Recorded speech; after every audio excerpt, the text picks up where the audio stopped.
देखिए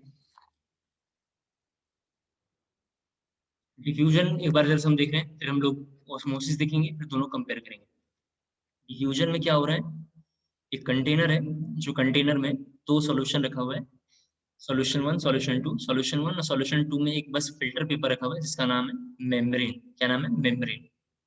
मेम्ब्रेन का काम है दोनों को सेपरेट करना, ठीक है, इस तरीके से अलग रखेगा, और मेम्ब्रेन को हमने लगा दिया होगा।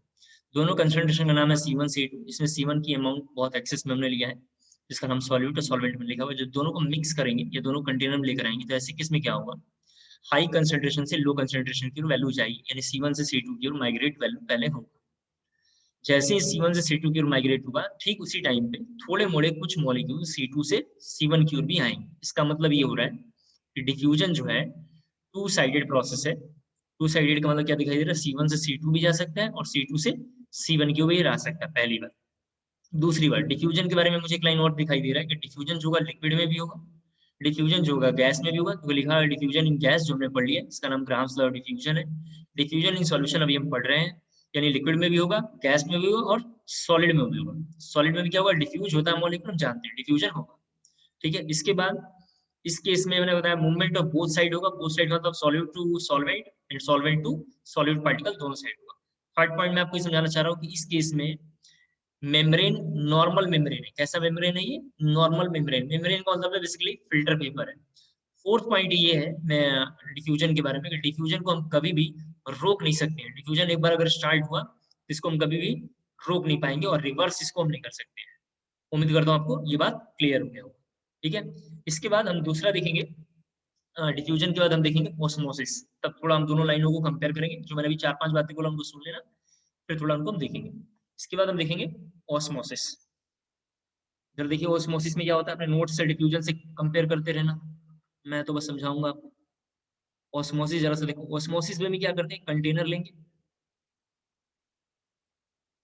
हाँ देखो, और इस कंटेनर में दो सॉल्यूशन है, यहाँ लिखा हुआ है सॉल्यूशन वन, यहाँ लिखा हुआ है सॉल्यूशन टू। इसमें भी दो कंसंट्रेशन है, यहाँ पे कंसंट्रेशन C1 है और यहाँ पे C2 है। तो कंसंट्रेशन की वैल्यू दो है, C1 C2, where C1 greater than C2, ये लिखा हुआ है। यहाँ पे जो मेम्ब्रेन है, यहाँ पे जो मेम्ब्रेन है, ये थोड़ा काफी इंपॉर्टेंट है। इस मेम्ब्रेन का नाम है SPM। इस मेम्ब्रेन का नाम है SPM। ठीक है, SPM थोड़ा काफी इंपॉर्टेंट है, लिखा हुआ है सेमी परमिएबल मेम्ब्रेन। बोर्ड का क्वेश्चन है एक लाइन में कि एसपीएम क्या होता है। ठीक है, तो एसपीएम इसके बाद हम लिखा है, एसपीएम क्या करता है, एसपीएम बेसिकली एनिमल मेम्ब्रेन है, या एक आर्टिफिशियल मेम्ब्रेन है जो आप बनाते हैं। ठीक है, ये एसपीएम क्या होता है, एक फिल्टर पेपर है बेसिकली। ये क्या करता है, जिसका पार्टिकल साइज, थोड़ा यहाँ देखिए, जिसका पार्टिकल साइज ये रफ है, छोटा होगा, जिसका पार्टिकल साइज स्मॉलर होगा, उसको पास करता है, और जिसका पार्टिकल साइज बड़ा होगा उसको स्टॉप कर लेता है, रोक देता है, उसको वहीं पे रोक देता है। ये मैंने हिंट पे थोड़ा लिखा है, अब आपको इधर जरा समझाता हूँ। एसपीएम में मैंने बताया, एसपीएम का एक ही काम है, ये एसपीएम एक मैंने बताया आर्टिफिशियल भी बनता है और एनिमल्स मेम्ब्रेन है बेसिकली। इसको क्या करेंगे, पार्टिकल साइज जिसका छोटा होगा उसको पास करता है, जिसका पार्टिकल साइज बड़ा होगा उसको रोक लेता है। आपको याद होगा किसी भी सॉल्यूशन को अगर आप बनाएंगे तो एक सॉल्यूट होगा, एक सॉल्वेंट होगा।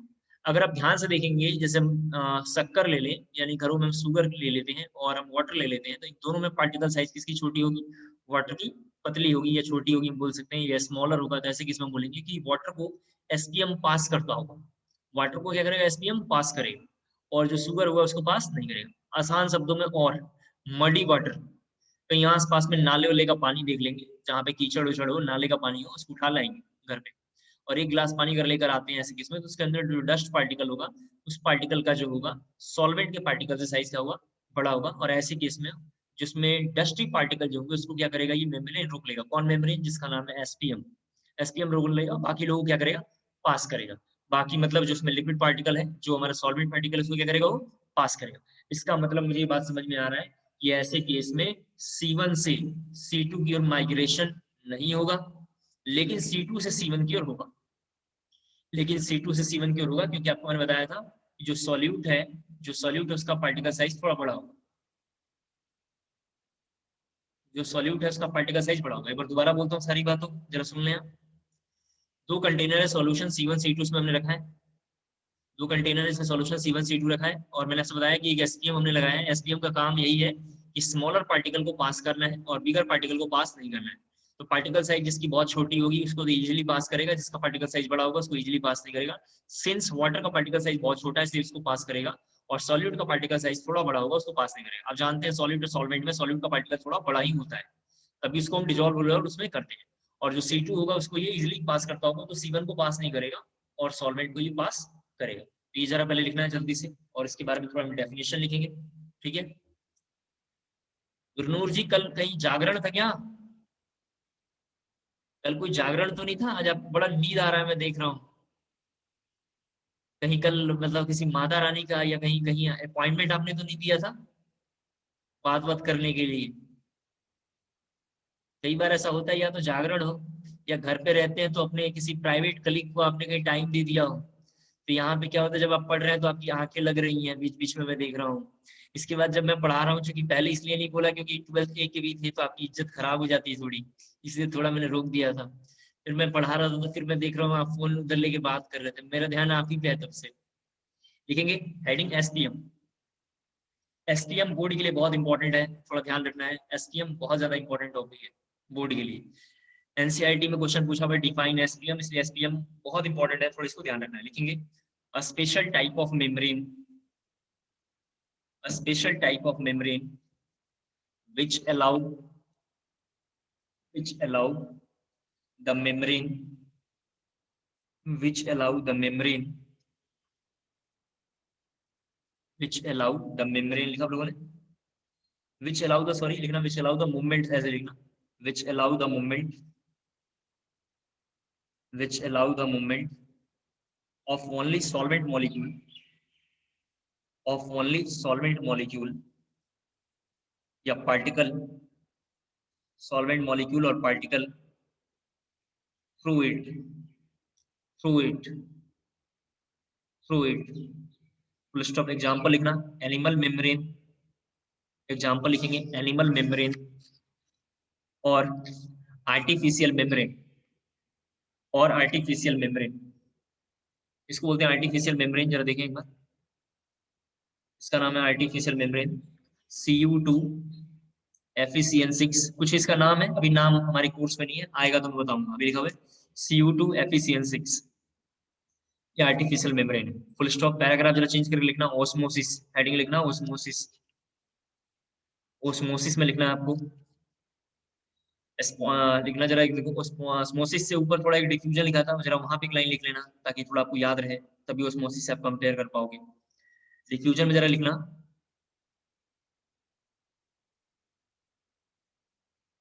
लिखना नेट मूवमेंट, डिफ्यूजन में लिखना net movement C2 to C1, net movement to C2 to C1, C2 to C1, but but flow of ions, but flow of particle ऐसे लिखना, but flow of particle in both side, in both side, दोनों side से flow होगा, लेकिन दोनों side में सबसे ज्यादा फ्लो किधर से होगा? C2 की ओर से होगा। सबसे ज्यादा फ्लो किधर से होगा? C2 की ओर से। ओस्मोसिस में लिखना है net spontaneous movement, net spontaneous movement,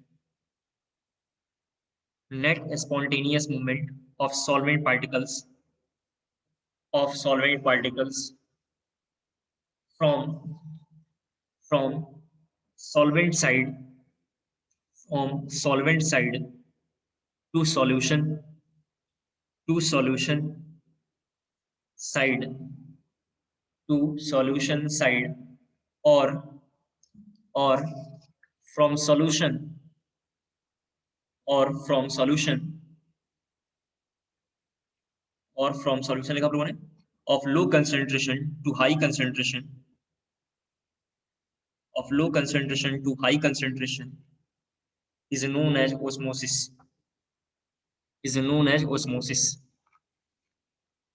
is known as osmosis। लिखेंगे डिफरेंस बिटवीन, अगली हेडिंग लिखेंगे difference between diffusion and osmosis, difference between diffusion and osmosis. दो दो लाइन लिखना है बस, ठीक है। डिफ्यूजन में लिखना दो दो तीन तीन लाइन लिखना है। Difference between diffusion and osmosis. Diffusion में लिखना it is applicable for all solid liquid gas. It is applicable for all solid liquid and gas. Osmosis में क्या लिखना, ओनली लिक्विड। ऑस्मोसिस में लिखना ओनली लिक्विड और सॉल्यूशन, एक ही बात है ये, ओनली लिक्विड और सॉल्यूशन। डिफ्यूजन में लिखेंगे movement of both side, movement of both side, movement of both side, that is solute and solute particles, solute and solvent particles, solute and solvent particles। उधर में लिखना ऑस्मोसिस में only solvent particles, only solvent particles. Diffusion में लिखना no role of SPM, no role of SPM.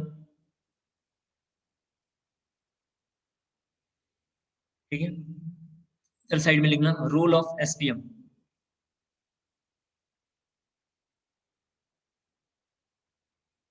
Bracket में लिखना without SPM it is not possible, without SPM it is not possible, without SPM it is not possible. ठीक है, अगला difference लिखना diffusion में। Diffusion एक बार जब स्टार्ट होता है तो मैंने आपको बताया कि रोक नहीं सकते हैं, रिवर्स नहीं कर सकते हैं, तो लिखेंगे can not be stopped or reverse, can not be stopped or reverse, can not be stopped or reverse. Osmosis में लिखेंगे कैन बी, ऑस्मोसिस में लिखेंगे कैन बी। अब एनसीईआरटी की हमारी हेडिंग है जिसका नाम है ऑस्मोटिक प्रेशर, वहां आ जाइए। यहां तक तो आपको बस समझा रहा था मैं, जरा देखेंगे क्या है ऑस्मोटिक प्रेशर।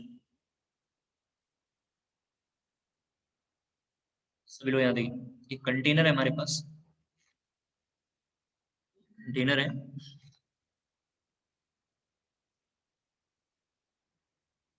ध्यान से देखना थोड़ा। इसके अंदर कोई फनल है, इस तरीके का फनल होता है, कैसे होता है जरा इधर देखो बना रहा हूं। ये फनल कुछ इस तरीके का होता है,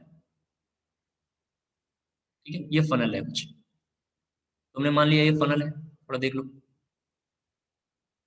ठीक है, ये फनल है। इसके अंदर एक सॉल्यूशन हमने फिल कर दिया जिसका नाम है सॉल्यूशन वन, जिसका कंसंट्रेशन है सी। कंसंट्रेशन का मतलब क्या होता है, मोलारिटी। मैं तीन बातें फिर से बोल रहा हूँ, कंसंट्रेशन मतलब क्या होता है, मोलारिटी।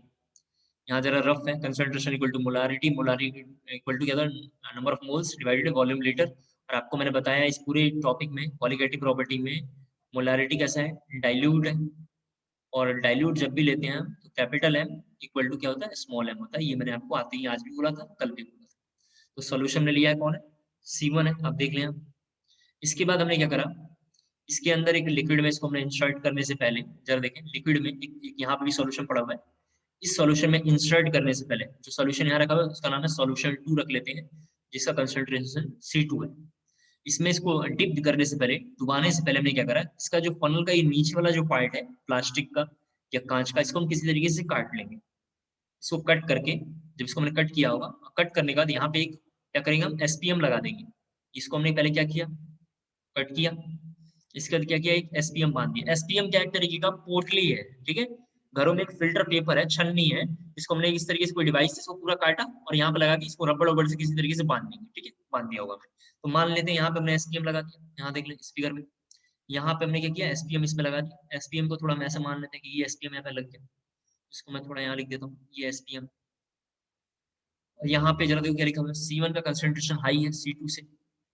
C1 का कंसंट्रेशन कैसा हमने मान लिया, C2 से हाई है। ये वाला मॉलिक्यूल आपको मैंने बताया कि सॉल्वेंट मॉलिक्यूल है।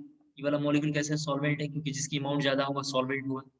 ऐसे केस में अब थोड़ा ध्यान से सुनना है जो काम का था, ये थोड़ा बस ऐसे ही हमने लिखवाया था ताकि आप अच्छे से समझ पाए, ठीक है, अच्छे से समझ पाए। अब क्या होगा, ये जो सॉल्यूशन है, जो सॉल्यूशन वन है जिसका नाम सॉल्यूट है, ये क्या करेगा, सॉल्वेंट से मॉलिक्यूल को अपनी ओर लेगा। आपको तो मैंने बताया थोड़ी देर, क्या होगा बेसिकली, एसपीएम क्या करता है, नैनो पार्टिकल्स को या बहुत ही छोटे पार्टिकल्स को अपनी ओर खींचता है और उसको क्या करता है, उसको अपनी ओर रखता है, बड़े पार्टिकल को पास नहीं करता है। तो एसपीएम क्या करेगा, सॉल्वेंट को अपनी ओर खींचेगा, जब एसपीएम सॉल्वेंट पार्टिकल को अपनी ओर खींचेगा तो यहाँ पे धीरे धीरे सोल्यूशन का लेयर फनल में बढ़ने लगेगा, सोल्यूशन का लेयर फनल में बढ़ेगा, जरा देख लें आप, फनल में धीरे धीरे बढ़ेगा, ये फनल है, इसमें बढ़ते बढ़ते बढ़ते बढ़ते मान लेते हैं यहाँ पे आएगा, मान लेते हैं कि इस पॉइंट पे ये लिखा हुआ है, इस पॉइंट पे ये लिखा हुआ है, और हमने ए पॉइंट पे सॉल्यूशन पहुंच गया होगा। सॉल्यूशन कैसे पहुंचा होगा, तो सॉल्वेंट को उसने धीरे धीरे कंटेन करता रहा, हमने फनल को ओपन, ये ओपन फनल है, कैसा है, ओपन फनल। हमने कुछ दिन बाद, मतलब 24 घंटे बाद, 2 दिन बाद, 3 दिन बाद, 1 महीने बाद जाके दोबारा देखा, तो हमें दिखाई देता है कि ये जो सॉल्यूशन है अब काफी ऊपर तक आ गया है। कहाँ तक आ गया है, पॉइंट बी तक आ गया है। कहाँ तक आ गया, पॉइंट बी तक आ गया है। तो ये जो फनल का जो प्रेशर होगा, यानी जो हाइट के साथ जो प्रेशर होगा, इसी प्रेशर का नाम है ऑस्मोटिक प्रेशर। ऑस्मोटिक प्रेशर क्या है, एक बार दोबारा बोलता हूँ। पहले ओस्मोसिस और डिफ्यूजन में रिलेशन देख लेना है, आसान काम है जो आप कर लेंगे। ओस्मोसिस में एसपीएम चाहिए, डिफ्यूजन में विदाउट एसपीएम काम करेगा, नॉर्मल मेम्ब्रेन। एसपीएम का मतलब होता है बिल्ली की खाल या कोई एनिमल मेम्ब्रेन। बिल्ली की खाल बार बार क्यों बोल रहा हूँ, क्योंकि लैब में इजीली वो मिल जाता है।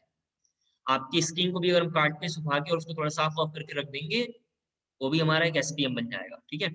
इसी तरीके से ये एसपीएम वगैरह हमने आपको बताया, एक आर्टिफिशियल मेम्ब्रेन भी बनता है। कई लोग कास्ट में पंडित वंडित होते हैं और बोलते हैं कि हम नॉनवेज वगैरह नहीं खाते हैं और हम बिल्कुल नहीं खाएंगे, कसम खा लेते हैं। तो आपको मैं बताऊं कि उनको भी पता नहीं कि जब वो आरओ से पानी पीते होंगे तो उसमें एसपीएम लगा रहता है, ठीक है, उसमें एसपीएम लगा रहता है। आप समझ सकते हैं कि नॉन वेजिटेरियन वाला काम है। मिल्क जो हमारे घर में आता है वो भी कैसा है, आपको मैं बताऊं, नॉन वेजिटेरियन है। इस दुनिया में जब बहुत ध्यान से अगर आप देखेंगे तो कुछ भी वेजिटेरियन नहीं है। इसीलिए मैं आपको बताऊं, इस दुनिया में 3 तरीके के पीपल्स होते हैं, आप जानते हैं। एक होते हैं जो नॉन वेजिटेरियन है, जो नॉन वेज खाते हैं। एक वेजिटेरियन है, जो वेजिटेरियन मतलब प्योर वेज खाते हैं। और एक ऐसे होते हैं जो दोनों खाते हैं। लेकिन एक व्यक्ति ऐसा भी होता है, मैं आपको बताऊं, जो दोनों में से कुछ भी नहीं खाता, ना वेज डाइट लेते हैं ना नॉन वेज डाइट लेते हैं, वो लोग केवल ऑक्सीजन बॉडी में लेते हैं और ऑक्सीजन की वजह से सर्वाइव करते हैं। ऐसे लोगों को बोलते हैं वेगान्स। आपको सारी बात पता ना हो, मैं बताऊं, वेगान्स की मिनिमम एज 300 ईयर्स होती है, 300 साल जिंदा रहते हैं। इसी पृथ्वी पे, इसी इंडिया में एग्जिस्टेंस है वेगान्स का। जैसे अगर वेगान्स, अगर गूगल पे अगर आप सर्च करना वेगान्स का, तो वो लोग वेजिटेरियन मानते हैं, लेकिन वेगान्स का मतलब जो अपनी बॉडी में कुछ भी इंसर्ट ना करता हो और जिंदा रहता हो। ऐसे वेगान्स का नाम अगर एक इंडिया में मैं बताऊं, जिनको मैं जानता हूँ, मतलब पढ़ा हूँ, ऐसे तो मिला कभी नहीं हूँ क्योंकि वो एक्सपायर कर गए, 500 साल जिंदा रहे थे वो। उनका नाम है देवराहा बाबा, गूगल पे सर्च करना, ऐसे बहुत बड़े नाम है। पंडित नेहरू के टाइम में थे, इंदिरा गांधी के टाइम में थे, उनके लड़के के टाइम में थे, उसके बाद वो एक्सपायर किए। वेगान्स की एक खासियत होती है, वो ट्रेन में, फ्लाइट में ट्रेवल नहीं करता है। जैसे अगर आपने कभी पढ़ा होगा क्लास 9 10 में कि जैनिज्म में जो जैन होते हैं, जो आपने देखा होगा, मतलब नेकेड बॉडी रहती है जिनकी, बेसिकली जो ट्रेवल करते हैं, दिगंबर श्वेतांबर इनको बोलते हैं हम लोग, आप जानते हैं। जो ट्रेवल करते हैं तो वो लोग कभी भी फ्लाइट से ट्रेवल नहीं करते, कभी ट्रेन से ट्रेवल नहीं करते। अभी कभी अगर आपने सुना होगा, जैन ऋषि मुनि अगर कभी इंडिया टीवी पे या किसी टीवी पे आए होंगे, जैसे आप रजत शर्मा का जो शो है उसमें देखना आप, वहां से जो तरुण सागर शायद उनका नाम है, वो साउथ से आए थे, कन्याकुमारी से एक बार आ रहे थे उनसे मिलने के लिए, तो उन्होंने 3 मंथ पहले अपॉइंटमेंट लिया था और वहां से पैदल चल के आए थे। यानी जैन मुनि भी, मैं आपको बताऊं, ट्रैवल नहीं करते हैं ट्रेनों में, क्योंकि उनको डर रहता है कि कोई जीव या कोई बैक्टीरिया उनके हाथ से मर ना जाए। सिमिलर वेगान्स भी, आपको मैंने बताया कि कुछ भी डाइट नहीं लेते, वेगान्स ज्यादातर हिमालय में रहते हैं, ठीक है, हिमालय में रहते हैं। तो हमें समझाना चाह रहा था कि जो हम नॉन वेजिटेरियन वेजिटेरियन का चक्कर है वो यहाँ पे आके सब खत्म हो जाता है। तो एसपीएम हमने लगाया होगा, एसपीएम की वजह से क्या करेगा, सॉल्वेंट पार्टिकल को हम लेंगे और धीरे धीरे प्रेशर ऊपर की ओर बढ़ता चला जाएगा, सोल्यूशन का पार्टिकल ऊपर की ओर धीरे धीरे जाएगा, सोल्यूशन ऊपर बढ़ेगा। तो एक टाइम ऐसा आएगा कि हाइट बढ़ गया होगा, जो हाइट की चेंजेस होगा, जो प्रेशर होगा, उसी का नाम होगा ऑस्मोटिक प्रेशर। और ऐसे केस में ऑस्मोटिक प्रेशर जब अगर हमें निकालना हो, कैसे निकालेंगे, हाइट मिल ही गया है और इस सॉल्यूशन का अगर डेंसिटी अगर आपको पता चल जाए, डेंसिटी को हमने बताया कि फिजिकल केमिस्ट्री में रो से दिखाते हैं, पी को हल्का सा फोल्ड करते हैं, तो इसको रो से हम दिखाते हैं। अगर डेंसिटी आपको पता हो, अगर हाइट पता हो, तो आप इजीली क्या करेंगे, इसका ऑस्मोटिक प्रेशर निकालेंगे। और ऑस्मोटिक प्रेशर का pi equal to rho h g लिखा हुआ है यहाँ, रो एच जी या जी एच लिखा होगा, एक ही बात है ये, आप जानते हैं। पाई इक्वल टू, पाई का मतलब क्या है, ऑस्मोटिक प्रेशर है। ये फॉर्मूला हमारे काम का नहीं है, लेकिन मैंने आपको समझाया क्योंकि एनसीईआरटी में सीधा सीधा ये लाइन पहले लिखा हुआ होगा, तो मैंने आपको इंट्रोड्यूस किया है। इसके बाद थोड़ा लिखना है इसमें, ऑस्मोटिक प्रेशर के बारे में थोड़ा लिखेंगे, ऑस्मोटिक प्रेशर के बारे में लिखेंगे। ये चूंकि किसकी वजह से हो रहा है, हाइड्रोस्टेटिक प्रेशर की वजह से हो रहा है, आप जानते हैं, ठीक है। तो लिखेंगे एक्स्ट्रा हाइड्रोस्टेटिक प्रेशर डेवलप। इसको केस वन थोड़ा लिख देना, मैं 3 4 और समझाऊंगा एग्जाम्पल, शायद मुझे लगता है एक में आप समझ ना पाए, तो मैं 4 एग्जाम्पल समझाऊंगा। लिखना है extra hydrostatic pressure develop over solution, develop over solution, extra hydrostatic pressure develop over solution, over solution of high concentration due to the phenomena of osmosis. Due to the phenomena of osmosis is known as osmotic pressure. Is known as osmotic pressure. Is known as osmotic pressure. मैंने आपको बताया कि formula हमारे काम का नहीं है, तो आप भी बस पढ़ लेंगे, काम का नहीं है, फालतू। दूसरा केस 2 लिखना, दूसरा केस 2 लिखना है आपको। केस 2 जरा सा अगेन देखेंगे, काम का है थोड़ा सा, लेकिन इसका भी फॉर्मूला हमारे काम का नहीं है। केस 2 हमारे काम का है, बस फॉर्मूला इसके काम का नहीं है। यहाँ थोड़ा ध्यान से देखेंगे, केस 2 थोड़ा काफी इंपॉर्टेंट है। एक हमने इस तरीके का, ठीक है, ट्यूब लिया और यहाँ पे हमने एसपीएम लगा दिया। एसपीएम के बारे में मैंने बता दिया कि एसपीएम को एक फीचर मिला है ब्रह्मा जी की ओर से, कि सॉल्वेंट को पास करेगा, सॉल्यूट को नहीं करेगा, क्योंकि सॉल्यूट का पार्टिकल साइज कैसा होगा, बड़ा होगा। इसके अंदर एक हमने सॉल्यूशन फिल कर दिया, इसके अंदर हमने एक सॉल्वेंट फिल कर दिया, इसके अंदर हमने कैसे कर दिया, सॉल्वेंट फिल कर दिया, इसके अंदर हमने कैसे कर दिया, सॉल्यूशन फिल कर दिया। इसके लेवल को हमने, जरा देखो, इसके लेवल को हमने बी मान लिया, इसका नाम रख दिया लेवल बी अपनी मर्जी से, और इसके लेवल को अपनी मर्जी से मैं ई मान लेता हूँ। अब 3-4 लाइनें बोलूंगा, आपको पूरी बात क्लियर हो जाएगी। ठीक है, सॉल्यूशन को थोड़ा मैं साइडेड पार्ट कर देता हूँ, आप समझ पाए, ये साइडेड पार्ट। मैं सबसे लोकल में एग्जांपल दूं जल्दी समझाने के लिए, तो तुरंत आपको बताता हूँ, उससे जल्दी क्लियर हो जाएगा। नाले का पानी या जो है कहीं आसपास में, ठीक है, नाले का पानी ले लेंगे या कहीं आसपास में से मडी वाटर लेकर आएंगे, और जो मडी वाटर है उसको एक साइड रख देंगे। यहाँ थोड़ा देखो, इसका छोटा सा एप्लीकेशन मैं इधर बताता हूँ, फिर हम लोग यहाँ पे कैलकुलेट कर लेंगे। ये रफ है, लिखना नहीं है। घर में हम क्या कहें, यहाँ पे मडी वाटर मतलब जिसमें बहुत ज्यादा मैला वाटर हो तो ले लेंगे मडी वाटर। मडी वाटर में आप जानते हैं 2 तरीके का मॉलिक्यूल है, कैसा है, एक तो मड है और दूसरा वाटर है। इसका मतलब क्या दिखाई दे रहा है, जरा प्लीज यहाँ स्क्रीन पे देखना है, तभी आपको क्लियर होगा जो मैं बोलना चाहता हूँ, आप समझ पाएंगे। मडी वाटर का मतलब क्या है कि उसमें मड भी है और वाटर भी है। मड का मतलब है कि सॉल्यूट पार्टिकल, उसका पार्टिकल साइज थोड़ा सा बड़ा हो, और वाटर उसमें लिखा हुआ कैसा है, सॉल्वेंट है, तो मडी वाटर को हम बोलेंगे सॉल्यूशन। मडी वाटर को हम क्या बोलेंगे, सॉल्यूशन, जो ट्यूब ए में रखा हुआ है। ट्यूब ए मतलब लेवल ए की ओर रखा हुआ है, आप देख सकते हैं। दूसरी साइड में हमें सॉल्वेंट लेना है, सॉल्वेंट का मतलब क्या लेना है, प्योर वाटर लेना था, जो ये लिखा हुआ है ये सॉल्वेंट। क्या कर रहे हैं हम, एक गंदा पानी लेकर एक जगह रखेंगे, गंदे पानी में कोई पार्टिकल साइज थोड़ा बड़ा होगा ही होगा, जो मटेरियल है उसमें, उसको मानेंगे सॉल्यूट, जो उसमें वाटर है उसको मानेंगे हम सॉल्वेंट। दोनों मिक्स हुआ तो सॉल्यूशन, और एक साइड में हम प्योर वाटर लेंगे और दोनों को हम सेक करेंगे। दोनों में हम क्या करेंगे, सेक करेंगे। उम्मीद करता हूँ क्लियर हो पा रहा हूँ। जैसे ही सेक करेंगे तो प्रोसेस पहले इधर होगा, जरा देखो ये प्रोसेस पहले किधर होगा, इधर होगा, ध्यान से देखना, ये प्रोसेस इधर क्यों चलेगा, सॉल्वेंट इधर क्यों जाएगा, क्योंकि सॉल्वेंट का पार्टिकल साइज कैसा है, छोटा है। जैसे ये पार्टिकल इधर गया तो इस प्रोसेस का नाम है ओस्मोसिस। थोड़ा ध्यान से देखना है, ओस्मोसिस। फिर अगर हम चाहते हैं कि ये प्रोसेस इधर से हो, इधर से होने का मतलब क्या करेंगे, जो यहाँ पे इस तरीके का पिस्टन लगा हुआ है, जरा यहाँ पे देखो, ये जो यहाँ पे पिस्टन लगा हुआ है, इस पिस्टन पे हम क्या करेंगे, बाहर से ऐसे प्रेशर लगाएंगे। बाहर से प्रेशर का हम क्या बोलते हैं, पी एक्सटर्नल। जैसे पिस्टन को ऊपर से प्रेस करेंगे, तब समझ पा रहे होंगे, यहाँ से सॉल्यूशन 1 से केवल और केवल एक ही पार्टिकल बाहर निकलेगा, जिसका नाम होगा सॉल्वेंट। दोबारा एक बार बोलता हूँ, साफ पानी थोड़ा सा हमने रखा है इसमें, ये प्योर वाटर रखा है, जो हम रखेंगे तो इधर से पानी इधर की ओर जाएगा, क्योंकि इसका पार्टिकल साइज छोटा है। जब इधर से इधर की ओर पार्टिकल आया, इधर से इधर आया, ऊपर से हमने प्रेशर लगाया, जब प्रेशर लगाएंगे तो इधर का मॉलिक्यूल इधर शिफ्ट करेगा। इधर का मॉलिक्यूल इधर शिफ्ट करने का मतलब हुआ कि इन दोनों में जिसका पार्टिकल साइज छोटा होगा वही जाएगा। क्योंकि इधर में सॉल्यूशन में मड और वाटर दोनों रखा हुआ है, तो केवल और केवल वाटर इधर से इधर की ओर शिफ्ट करेगा और मड वहां पे रह जाएगा। ये काम आप जबरदस्ती करवा रहे हैं। एक बार दोबारा बोलता हूँ, पहले वाले प्रोसेस में जहां हमने ओस्मोसिस लिखा हुआ है, ये ओस्मोसिस कैसा है, अपने आप वरदान है, इसको चल रहा है, नेचुरल है। इस सॉल्वेंट का पार्टिकल साइज छोटा है, तो छोटे वाला पार्टिकल उधर की मूव करेगा, लेवल बी से लेवल ए की ओर जाएगा। लेकिन जब लेवल बी से ए की ओर गया और आपने वापस जबरदस्ती लेवल ए पे फोर्स लगाया या प्रेशर लगाया अपने पिस्टन ए पे, जैसे लगाएंगे तो ऐसे केस में सॉल्यूशन वन में या जो हमने लेवल ए रखा है, लेवल ए से क्या होगा, मॉलिक्यूल जिसका पार्टिकल साइज छोटा होगा वो इधर की मूव करेगा। लेफ्ट से राइट की मूव कर रहा है, बेसिकली वही मूव करेगा जिसका पार्टिकल साइज छोटा होगा। ये काम आपने कैसे किया, जबरदस्ती किया। चूंकि जबरदस्ती किया और इस पूरा प्रोसेस कैसा हो रहा है, रिवर्स हो रहा है, तो बोलेंगे इस प्रोसेस का नाम रिवर्स ऑस्मोसिस। क्या बोलेंगे हम, रिवर्स ऑस्मोसिस। रिवर्स ऑस्मोसिस का ही नाम आजकल घरों में क्या है, आरओ। आरओ जो हम पानी में यूज करते हैं अपने घर में आसपास में पीने के लिए। आरओ का यूज पूछेगा या रिवर्स ऑस्मोसिस का फंक्शन पूछता है कि रिवर्स ऑस्मोसिस का फंक्शन क्या है, या आरओ का रिवर्स ऑस्मोसिस का यूजेस क्या है, ये पूछता है, बोर्ड में आता है। तो सबसे पहला यूज है कि आरओ इम्प्लांटिंग। सबसे पहला रिवर्स ऑस्मोसिस का यूज क्या है, आरओ इम्प्लांटिंग, जो बहुत इंपॉर्टेंट है। दूसरा क्या है, डीसिलिनेशन ऑफ सी वाटर। दोबारा एक बार बोलते हैं, दूसरा क्या है, डीसिलिनेशन ऑफ सी वाटर। जो सी वाटर है उसमें से सॉल्टनेस को बाहर करना। डी का मतलब केमिस्ट्री में बाहर होता है, तो desalination of salt sea water, saltness को वहां से बाहर करना। सॉल्ट को वहां से पूरा का पूरा हम बाहर कर लेंगे तो प्यूरिफाई वाटर हो जाएगा, जिसका हम यूज करेंगे। चाइना वर्ल्ड में, और दूसरे नंबर पे इसराइल जो है, ये लोग सी वाटर को पूरा का पूरा क्या करते हैं, एक्सचेंज करके मीठा पानी बनाते हैं। हमारे देश में भी बैंगलोर में ये लगी हुई है प्लांट, और हम लोग भी इसमें सॉल्ट वाटर से जो है नॉर्मल वाटर में कन्वर्ट करके पीते हैं। भारत सरकार की एजेंडा है कि आने वाले समय में हम पूरे सी वाटर को धीरे धीरे कन्वर्ट करके अपने पास लेकर आए।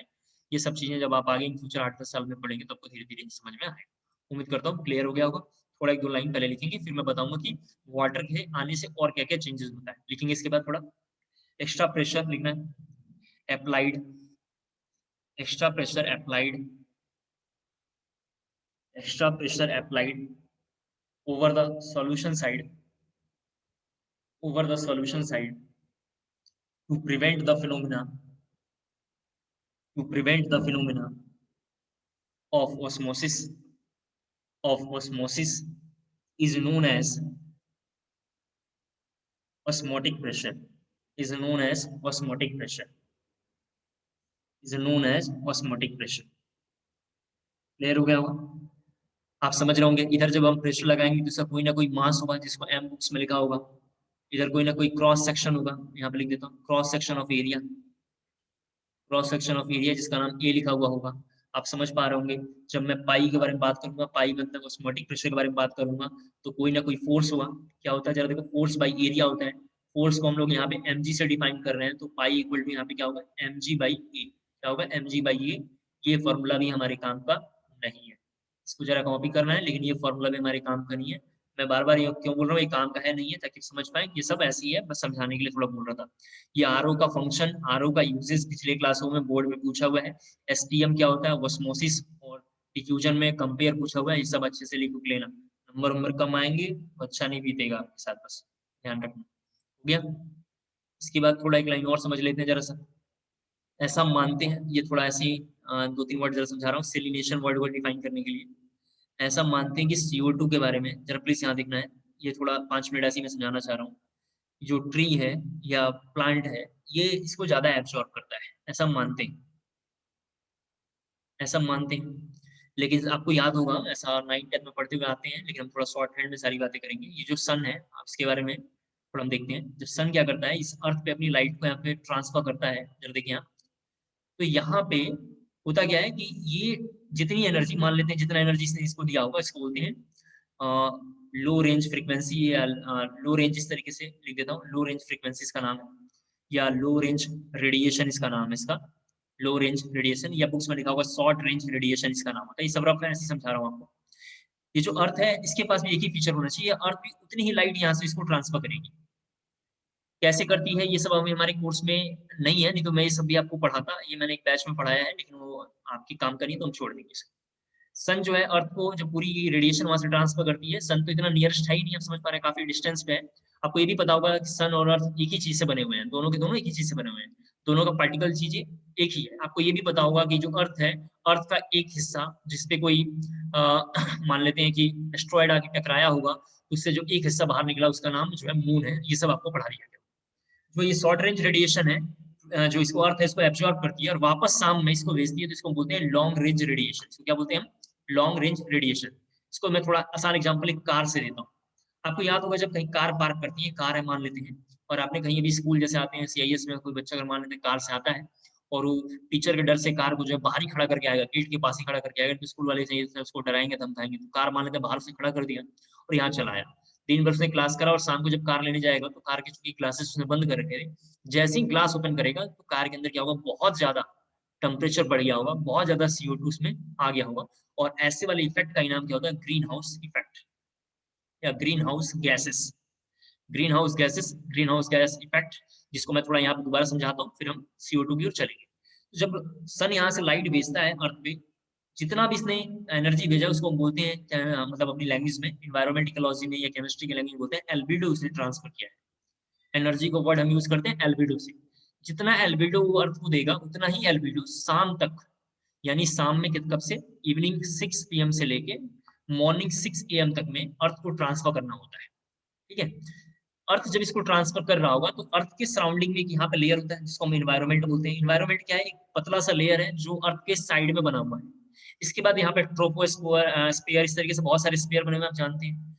यहाँ से कई बार ये CO2 इजीली पास हो जाते हैं, कई बार पास नहीं हो पाते हैं किसी कारणवश। उसका नाम ओजोन जानते हैं आप, होल है।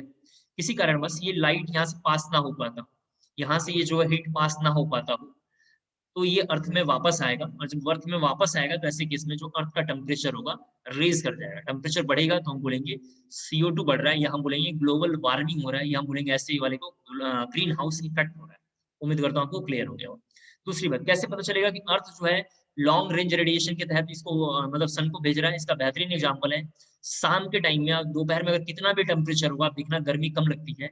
जैसे जैसे शाम होने लगता है गर्मी बहुत ज्यादा होने लगती है। और आपको याद होगा, अगर आप घर पे कभी लेट नाइट जगते होंगे तो 2 AM से लेके धीरे धीरे टाइम अगर आगे की ओर लेके जाएंगे 4, 5, 6 AM तक जाने लगेंगे, तो आपको दिखाई देगा कि टेम्परेचर रिड्यूस हो रहा है। टेम्परेचर क्या है इन्वायरमेंट का, बहुत ही कम है। उम्मीद करता हूँ क्लियर हो गया होगा। ये जो पूरी बातें मैंने समझाया, इसमें पूरी बात क्या दिखाई दे रहा है? CO2 दिखाई दे रहा है। क्या दिखाई दे रहा है? CO2 दिखाई दे रहा है। ये जो CO2 है बेसिकली, ये मैंने आपको बताया कि CO2 के बारे में, ये CO2 सारा फंक्शन काम कर रहा है, ग्रीन हाउस इफेक्ट के लिए रिस्पॉन्सिबल है। हम मानते हैं कि CO2 को जो है एब्जॉर्ब ट्री या प्लांट करता है, लेकिन आपको मैं बताऊं इसके अलावा ग्लेशियर सबसे ज्यादा करते हैं। ग्लेशियर के पास एक फीचर है, ये सबसे ज्यादा CO2 को एब्जॉर्ब करते हैं, सबसे ज्यादा एब्जॉर्ब करके अपने पास होल्ड करके रखते हैं। इसके अलावा जो सी है, ये भी CO2 को बहुत ज्यादा एब्जॉर्ब करता है, इसीलिए गवर्नमेंट बार बार बोलती है सी को साफ रखने के लिए, ग्लेशियर्स को कंट्रोल करने के लिए। तभी हम ग्रीन हाउस इफेक्ट पे हम लोग बात करते रहते हैं, उसके बाद ग्लोबल वार्मिंग पे हम बात करते रहते हैं, ताकि CO2 और ज्यादा रीज ना कर जाए। डीसैलिनेशन का मतलब क्या होता है कि जितना ज्यादा ये CO2, जरा देख लें आप, जितना ज्यादा CO2 अगर मान लेते हम जनरेट करेंगे, CO2 कैसे ज्यादा जनरेट करेंगे? ग्लेशियर को पूरा मेल्ट कर दें, ट्री काट लें, इन सब से CO2 जनरेट होगा। जितना ज्यादा CO2 जनरेट होगा तो मान लेते हैं सी में से CO2, यहाँ पे जरा देखो क्या होगा, ऊपर की ओर जाएगा। ये CO2 इन्वायरमेंट में आ गया, बहुत ज्यादा CO2 है। SO2 है, इस तरीके से गैस है, NO2 है, ये सब गैसेस हैं। आप जानते हैं इन्वायरमेंट में गैसेस बहुत सारे हैं। ये क्या करेंगे, वापस यहाँ से इवेपोरेट करके यहाँ से H2O को लेंगे, यहाँ से H2O को लेंगे, और H2O क्या करेगा, सबके साथ कंबाइन कर करके वापस नीचे आएगा, और नीचे आने पे ये बनाएगा H2SO4, बनाएगा HNO3, और बनाएगा यहाँ पे H2CO3। मैं समझाना चाह रहा हूँ कि H2SO4 एक एसिड है, HNO3 भी एक एसिड है, H2CO3 भी एक एसिड है जिसका नाम सल्फ्यूरिक एसिड, नाइट्रिक एसिड और कार्बोनिक एसिड है। ये जैसे ही लैंड पे आएंगे तो लैंड की एसिडिटी बढ़ जाएगी, लैंड की एसिडिटी बढ़ जाएगी। इसीलिए बार बार गवर्नमेंट कहती रहती है कि CO2 का पॉल्यूशन आप कम करें, पहला चीज। दूसरी इंपॉर्टेंट बात, गवर्नमेंट ये भी बार बार कहती रहती है कि प्लांट को वाटर कम दें, क्योंकि कई बार प्लांट को आप, या कई बार आपके आसपास में कोई पेड़ वेड़ होगा, उसको बहुत ज्यादा पानी देते रहेंगे तो जो प्लांट होगा वो भी डीसैलिनेशन हो जाएगा। डीसैलिनेशन मतलब वो सॉल्टी हो जाएगा। आपके गाँव में आसपास अगर आप प्लांट नहीं समझ पा रहे हैं तो आसान शब्दों में खेती वेती अगर आप करते होंगे, जैसे हमारे यहाँ खेती होता है तो मैं कभी कभी जाके देखता हूँ, आप भी अपने आसपास में देखेंगे जहाँ पे खेती वेती होता होगा आपके सराउंडिंग में, वहां पे जब ध्यान से आप देखेंगे अपने घर के आसपास में, तो जहाँ पे गेहूं लगा हुआ होगा वहां पे अगर पानी आप देते हैं तो गेहूं को पानी कम चाहिए होता है। पंजाब और हरियाणा में गेहूं की खेती सबसे ज्यादा इसी वजह से होती है क्योंकि यहाँ पे वाटर कम है। बंगाल में सबसे ज्यादा राइस की खेती होती है क्योंकि वहाँ पे वाटर मॉलिक्यूल बहुत ज्यादा है। यहाँ पे अगर किसी बच्चे ने बहुत ज्यादा अमाउंट में कुछ गेहूं के पार्टिकल के पास अगर रख दिया होगा तो देखेंगे वो कलर अपना चेंज कर देता है, ग्रीन से येलो में कन्वर्ट हो जाता है, यानी वो अपने आप को सेलिनेट कर लिया। उम्मीद करता हूँ आपको ये बात पूरा समझ में आ गया होगा। इस थर्ड जरा देखते हैं ऑस्मोसिस का थोड़ा और 2 वर्ड। इस थर्ड थोड़ा हमारे लिए काम का है, ये बहुत ज्यादा इंपॉर्टेंट है। इस थर्ड बहुत इंपॉर्टेंट है, इसको लिखता हूँ, याद रखें, थोड़ा यही हमारे काम का है। इस थर्ड में क्या है कि 2 सॉल्यूशन है, और ये SPM लगा लेते हैं यहाँ पे। एक सॉल्यूशन ये पड़ा हुआ है और एक ये सॉल्वेंट है, मान लिया हमने, इसका नाम C1 है, इस तरीके से रख दिया हमने। और टेम्परेचर की वैल्यू कांस्टेंट है, टेम्परेचर इक्वल टू T लिखा हुआ है। तो ऐसे केस में आपको मैंने बताया है, ये जो अभी हमने ऊपर लिखा था रिवर्स ऑस्मोसिस, ये वही फंक्शन है। कैसा? ये रिवर्स ऑस्मोसिस है। रिवर्स ऑस्मोसिस में अभी हमने बताया कि इधर से मॉलिक्यूल किधर आएगा, इधर की ओर आएगा। पूरा रिवर्स ऑस्मोसिस है जिसको मैंने दोबारा यहाँ पे लिखा है। और ऐसे केस में पाई का फॉर्मूला होता है पाई इक्वल टू CRT। ये फॉर्मूला थोड़ा हमारे काम का है। वेयर वेयर लिखना है आपको, R इक्वल टू लिखना, R की वैल्यू होती है 0.0821, जिसको हम लोग 0.08 लेते हैं, 0.08 लेते हैं, जिसका नाम UGC है, यूनिवर्सल गैस कांस्टेंट है। और इसका जो यूनिट है गैसेस स्टेट्स हम ले रहे हैं लीटर केटीएम पर मोल केल्विन, ये है। इस इक्वेशन को कई बार बुक्सों में लिखा होगा वन हाफ फैक्टर इक्वेशन या वन हाफ इक्वेशन नाम लिखा हुआ है एनसीईआरटी में, ये यहाँ से पूछा हुआ है। वन हाफ इक्वेशन बहुत इंपॉर्टेंट है, इसको जरा सा देख लेंगे आप। वन हाफ इक्वेशन बहुत इंपॉर्टेंट है। केस थर्ड कैसे डिफाइन हो रहा है, केस टू से हमने डिफाइन किया, केस टू से हमने इसको डिफाइन किया है। केस फोर भी जरा यहाँ समझाता हूँ। केस फोर और केस थर्ड दोनों सेम है, लेकिन दोनों में थोड़ा सा डिफरेंस है, आप देख लेना। केस थर्ड केस फोर बहुत इंपॉर्टेंट है, इस पर भी थोड़ा लिख देता हूँ, याद रखें। लेकिन दोनों फॉर्मूला सेम है, लेकिन मैं 2 बार लिख रहा हूँ ताकि समझ पाए। यहाँ पे एसडीएम हमने लगाया हो, सभी बच्चे थोड़ा देखेंगे। और यहाँ पे इस बार हमने सॉल्यूशन 2 ले लिया है और यहाँ पे सॉल्यूशन 1 ले लिया है। केस 3 में जब ये सभी बच्चे ध्यान से देखेंगे तो केस 3 में हमने एक साइड में सॉल्वेंट लिया है, यहाँ एक साइड में कैसे ले लिया है सॉल्यूशन, दोनों साइड में कैसा है सॉल्यूशन है। और यहाँ भी टेम्परेचर की जो वैल्यू है वो कितना है T है, देख लेना। तो ऐसे केस में जो पाई की वैल्यू होगी कितना होगा C1 minus C2 RT। C1 minus C2 RT हमने डायरेक्ट क्यों लिखा है, क्योंकि ऊपर में एक साइड में सॉल्वेंट ही है, तो उसमें जो कंसंट्रेशन आएगा वो किसका किसका होगा, केवल और केवल सॉल्यूशन का होगा। उम्मीद करता हूँ आपको क्लियर होगा। अगर मेरे से आपको और डिफरेंस पूछेंगे कि केस 3 केस 4 में क्या डिफरेंस है, तो केस 3 जो होगा, केस 3 उसके लिए वैलिड होगा जिसका आई का वैल्यू 1 आता हो। केस 3 उसके लिए वैलिड होगा जिसके आई की वैल्यू 1 आता हो। आई की वैल्यू इसके लिए 1 आता है नॉन इलेक्ट्रोलाइट के लिए, किसके लिए आता है नॉन इलेक्ट्रोलाइट के लिए। केस 2 के बारे में, सॉरी केस 4 के बारे में अगर हम बात करेंगे तो आई की वैल्यू नॉट इक्वल टू 1 आना चाहिए। बेसिकली किसके लिए डिफाइन होगा, इलेक्ट्रोलाइट के लिए डिफाइन होगा, इलेक्ट्रोलाइट के लिए डिफाइन होगा। 2-3 क्वेश्चन लिखेंगे थोड़ा। पहला क्वेश्चन लिखना है calculate OP osmotic pressure, calculate OP osmotic pressure of the following solution, of the following solution। पहला लिखेंगे 0.2 molal, 0.2 molal 0.2 molal glucose solution, glucose solution at 300 kelvin, at 300 kelvin.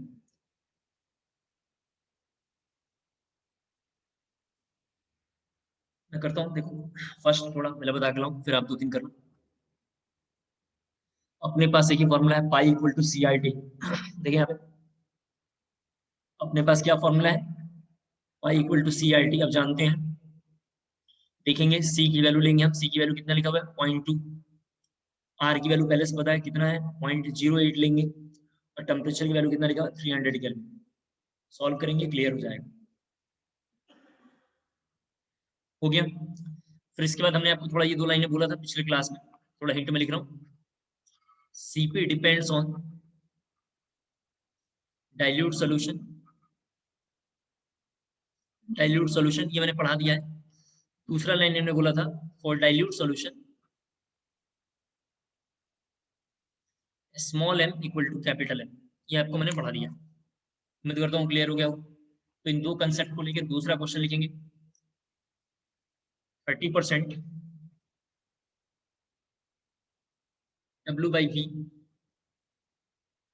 Urea solution at 127 kelvin, degree Celsius लिखना 127 degree Celsius लिख, थोड़ा सा ये करना है 127 degree Celsius. क्या करेंगे, सभी बच्चे स्क्रीन पे देखें। CRT ये फॉर्मूला लगाना चाहिए। R की वैल्यू तो पता है 0.08, यहाँ देखो टेम्परेचर की वैल्यू डिग्री सेल्सियस में इसको केल्विन में कन्वर्ट करेंगे।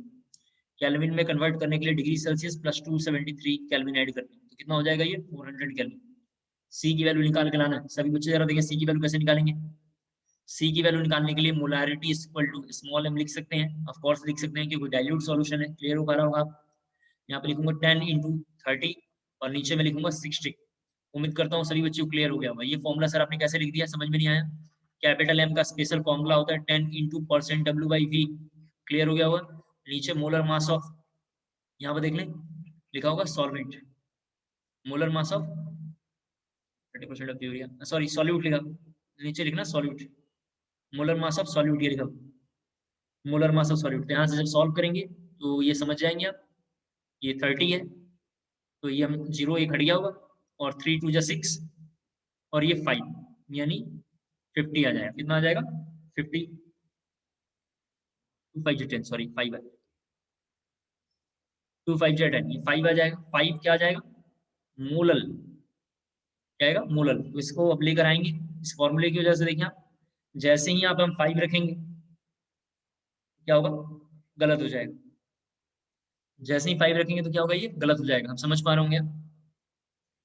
सभी बच्चे जरा देख लें आप, ये जो 5 रखेंगे तो सॉल्व जब करेंगे तो क्या होगा? वैल्यू गलत आ जाएगा, क्योंकि अभी तो ये वैल्यू हमने निकाला है, अभी तो हमें आई की भी वैल्यू चाहिए। उम्मीद करता हूँ आपको क्लियर हो पा रहा होगा। हमें क्या चाहिए? आई की भी वैल्यू चाहिए। और इस क्वेश्चन में आई की वैल्यू जरा हम चेक करेंगे तो जरा देखो, आई की वैल्यू आपको पता होगा NH2CONH2 की वैल्यू कितनी होती है? 1। या आई की वैल्यू बार बार चेक करना है? अभी हमने जानबूझ के इसको गलत लिखा है, वैसे भी सही है लेकिन हमने जानबूझ के गलत लिखा है। तो इस क्वेश्चन में जब हम पाई की वैल्यू लेकर आएंगे तो आई की वैल्यू 1 है तो कोई फर्क नहीं पड़ता, आई की वैल्यू 1 है तो कोई फर्क नहीं पड़ेगा, तो लिखेंगे 5 × 0.08 × 400। ये हम सॉल्व करेंगे और जो आंसर आएगा वही ट्रू है सॉल्यूशन। जैसे मान लेते हैं 160 ATM आसपास आ रहा होगा आंसर, ये लिख लेंगे। सर इसमें इसमें डिफरेंस क्या है? इसमें डिफरेंस इतना है, इसमें हमने पाई अभी एज्यूम नहीं किया था। जैसे क्वेश्चन और बोलूंगा तो उसमें आपको समझ में आएगा कि आई की वैल्यू अगर एज्यूम नहीं करोगे तो कुछ गड़बड़ हो जाएगा। अभी हम एक क्वेश्चन करेंगे तो उसमें और अच्छे से क्लियर होगा।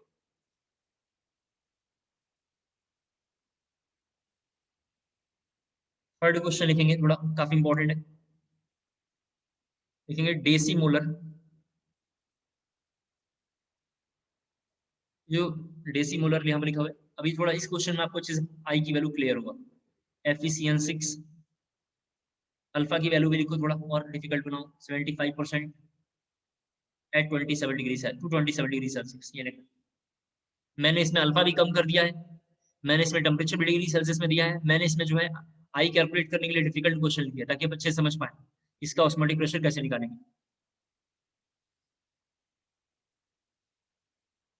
क्वेश्चन को पढ़ लिया होगा आपने। सबसे पहले मैं देखूंगा यहाँ पे कैपिटल एम कितना है? 1/10। कैपिटल एम की वैल्यू कितना है? 1/10। और आप जानते हैं कैपिटल एम की जो वैल्यू होगी वही कितना होगा? स्मॉल एम की वैल्यू होगा। तो स्मॉल एम आपका आ गया यहाँ पे। एन की वैल्यू निकालना है।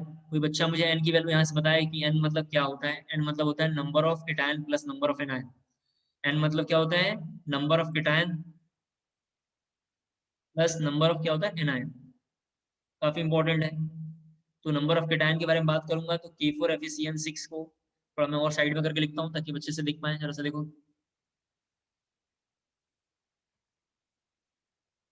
Number of cation plus number of anion, थोड़ा यहाँ पे देखो, ये लिखा हुआ है K4FeCN6। इसको जब मैं वाटर में डालूंगा, आपको याद होगा सभी बच्चों को केमिकल बॉन्डिंग की क्लास में, ये 4K में ब्रेक करेगा लेकिन यहाँ पे ये ब्रेक करेगा FeCN6-4। ये केमिकल बॉन्डिंग की क्लास में, मोल कंसेप्ट 2 की क्लास में हमने किया है कि जो स्क्वायर ब्रैकेट में लिखा होगा वो कभी भी डिसॉल्व नहीं होता है, उसका नाम होता है कॉम्प्लेक्स कंपाउंड। उसका क्या नाम होता है?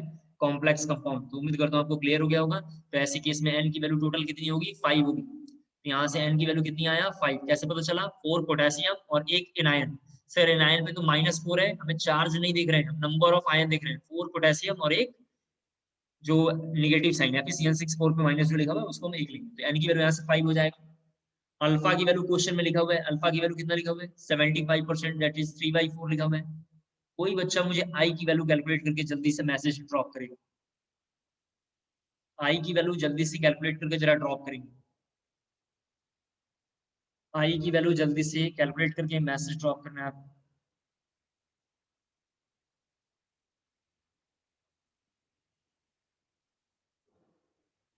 वाई निकाल लेगा।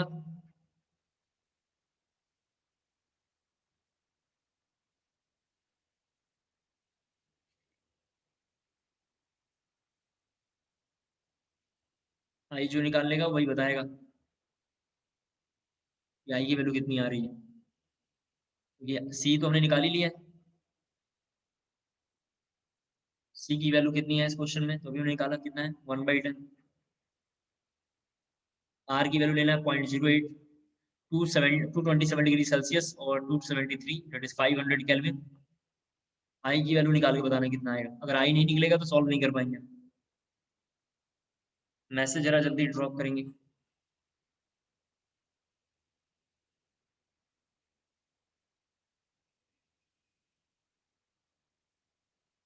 4, बहुत बढ़िया। आई की वैल्यू 4 है, सबका आंसर 4 है। मैं एक बार फिर से बोलता हूँ, K4 एफिशिएंसी का आई निकालना बहुत इंपॉर्टेंट है। मैंने थोड़ा हिंट इसीलिए आपको शुरू में दे दिया था, कैसे पता चल रहा है K4 एफिशिएंसी में n की वैल्यू कितनी होगी। मुझे इस पूरी इक्वेशन को देख के 3 बातें समझ में आ रहा है कि आई और n का रिलेशन तभी इक्वल होगा या ग्रेटर देन होगा, लेस देन होगा, जब अल्फा की वैल्यू कुछ दी हुई होगी कि किसी पे डिपेंड है। तो यहाँ पर हम जब 4 रखेंगे तो ये पूरा का पूरा न्यूमेरिकल क्या होगा, सॉल्व हो जाएगा, जिसको आप कैलकुलेट कर लेना। Osmosis, osmotic pressure, diffusion, effusion, दोनों का कंपेयर, एसपीएम, सभी से बोर्ड में कंटिन्यूअस क्वेश्चन आए हुए हैं, इनको थोड़ा अच्छे से तैयार करना है। बोर्ड में एक एक नंबर के, ठीक है, लुच्चे टाइप के क्वेश्चन आते रहते हैं जिनमें कोई दम नहीं रहता, बच्चे जाके फंस जाते हैं और अपना नंबर देके चले जाते हैं। दानवीर कर्ण है आप, देके आ जाते हैं। अगला क्वेश्चन थोड़ा एक और लिखना है, पहले लिखेंगे question. 2 molar acetic acid solution, 2 molar acetic acid solution in benzene at 27 degree Celsius, at 27 degree Celsius, at 27 degree Celsius. थोड़ा इस क्वेश्चन को मैं जरा सॉल्व करता हूँ, थोड़ा एडवांस का क्वेश्चन है, जरा देखते हैं बस। देखो एडवांस के क्वेश्चन में और जेईई मेंस के क्वेश्चन में फर्क भी जरा आप कहीं पे थोड़ा इसका बता दो। जेईई मेंस में आई का यूज नहीं होगा और एडवांस में ये मतलब लिख देता हूँ, सॉरी, नो, और आई का यूज इसमें करेगा। तो क्वेश्चन नंबर 3 में देखेंगे आई का यूज हुआ है, क्वेश्चन नंबर 4 में भी देखेंगे तो आई का यूज करेगा। जैसे इस क्वेश्चन में थोड़ा कंसेप्ट जरा मुझे समझाना है, क्योंकि इसमें हमने थोड़ा सा एसिड लिख लिया है, इसमें एक एसिड लिखा हुआ है, फोर्थ में एसिटिक एसिड। तो थोड़ा इस क्वेश्चन को करने से पहले जरा एक कंसेप्ट देखिए, काफी इंपॉर्टेंट है, इसके बगैर हो नहीं पाएगा। लिखा हुआ है यहाँ पे एनिक, जरा लिखना है एनिक कार्बोक्सिलिक एसिड, लिखना आप वहाँ पे एनिक कार्बोक्सिलिक एसिड इन बेंजीन, एनिक carboxylic acid in benzene form dimer, form dimer, form dimer. आपको मैंने एसोसिएशन पिछले क्लास में पढ़ाया था, आपको पिछले क्लास में मैंने एसोसिएशन पढ़ाया है।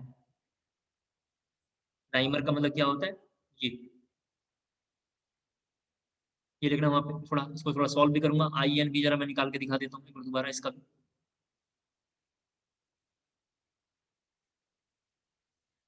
ठीक है, ये इसका जरा स्ट्रक्चर बनाएंगे, जो प्रोडक्ट है प्रोडक्ट का जरा स्ट्रक्चर बनाएंगे। देखो बना रहा हूँ, सभी बच्चे स्क्रीन पे देखें।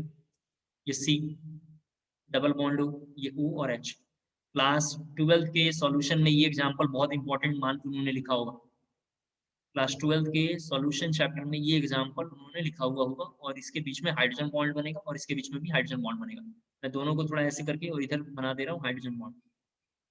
उम्मीद करता हूँ क्लियर हो पा रहा होगा।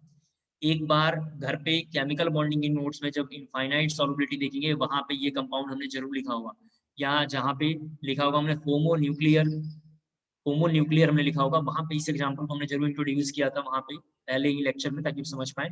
इस क्वेश्चन में एन की वैल्यू पहले देखेंगे कितना होगा, एन की वैल्यू 2 है, क्योंकि दो कंपोनेंट इसमें मिक्स हो रहे हैं, और जब दो कंपोनेंट मिक्स होंगे तो आई की वैल्यू निकालेंगे तो 1 प्लस 1/n, आप जानते हैं -1 और अल्फा लेंगे। ये हमने क्यों लिया आपको पता है, एसोसिएशन के केस में 1/n लेते हैं और डिसोसिएशन के केस में n लेते हैं, क्योंकि एसोसिएशन में घट जाता है और डिसोसिएशन में पार्टिकल बढ़ जाता है। तो ऐसे केस में अल्फा की वैल्यू कुछ भी दिया हुआ ना हो तो आप जानते हो, अगर अल्फा की वैल्यू कुछ भी गिवन ना हो, ठीक है, तो अल्फा की वैल्यू कितना लेंगे, 1 अपनी मर्जी से लेंगे। तो if alpha equal to 1, then i की वैल्यू कितना होगा, 1/2। कितना होगा, 1/2। उम्मीद करता हूँ आपको क्लियर हो गया होगा। अब इस क्वेश्चन में जरा आ जाएंगे वापस, ये कंसेप्ट थोड़ा था जो मुझे समझाना था।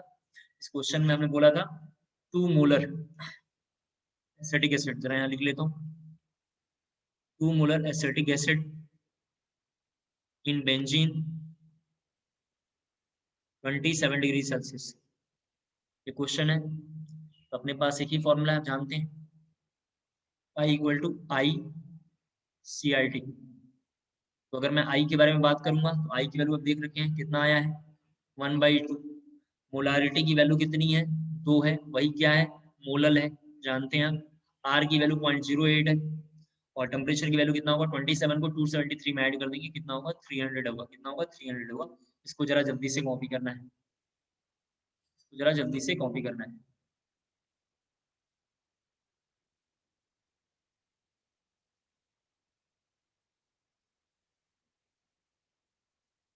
एक क्वेश्चन और लिखेंगे थोड़ा।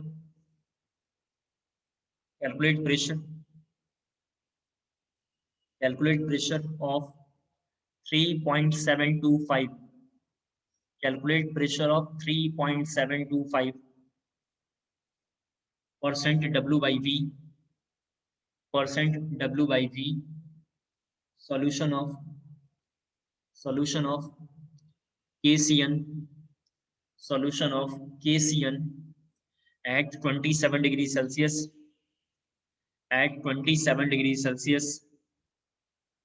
is 21.6 gram, is 21.6 ATM लिखना, is 21.6 ATM, 21.6 ATM, then calculate DOD, degree of dissociation, then calculate degree of dissociation of KCN,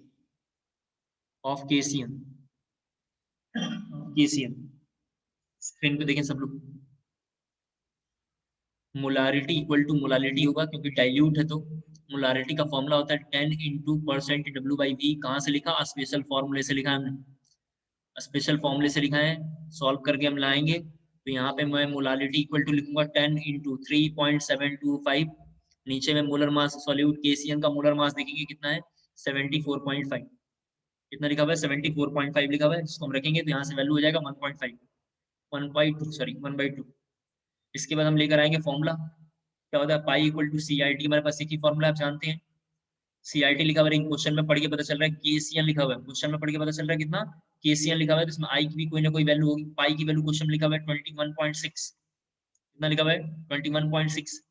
फिर लिखूंगा आई इंटू 1/2, जरा देखो आई इंटू 1/2, ठीक है, इंटू 0.08 इंटू 300, ये क्वेश्चन में गिवन डाटा है।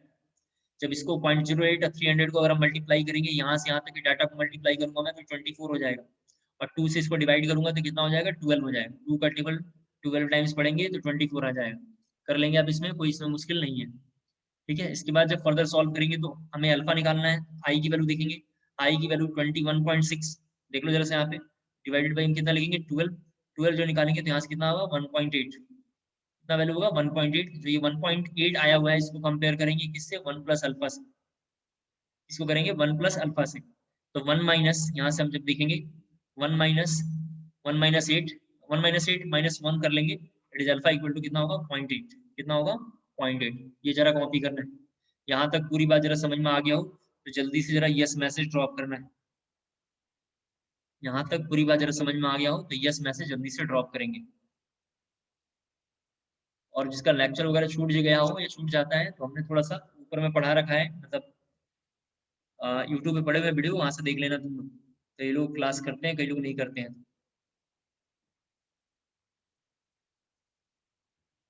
ठीक है। नेक्स्ट इसके बाद हेडिंग लिखेंगे, मतलब थोड़ा लिखना हेडिंग, रिवर्स ऑस्मोसिस। दोबारा एक बार लिखना, रिवर्स ऑस्मोसिस लिखना। रिवर्स ऑस्मोसिस में if pressure applied,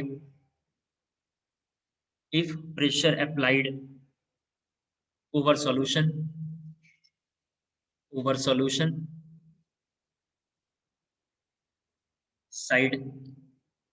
side is greater than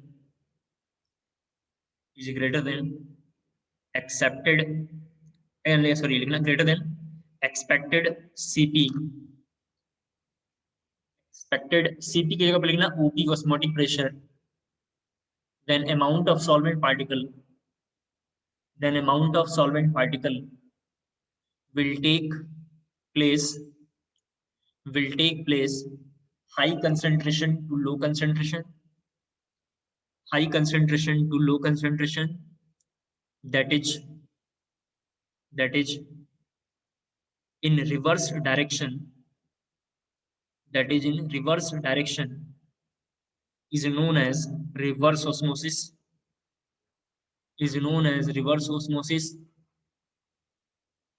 फिर वहीं पे लिखना यूज ऑफ RO या रिवर्स ऑस्मोसिस,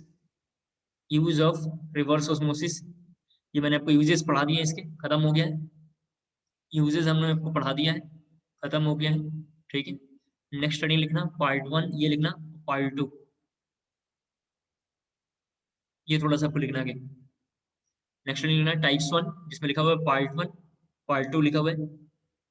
2 मिनट की टॉपिक है, फिर आपको हम छोड़ देंगे, परेशान होने की कोई जरूरत नहीं है। पार्ट 1 के अंदर क्या क्या आता है? आइसोटोनिक,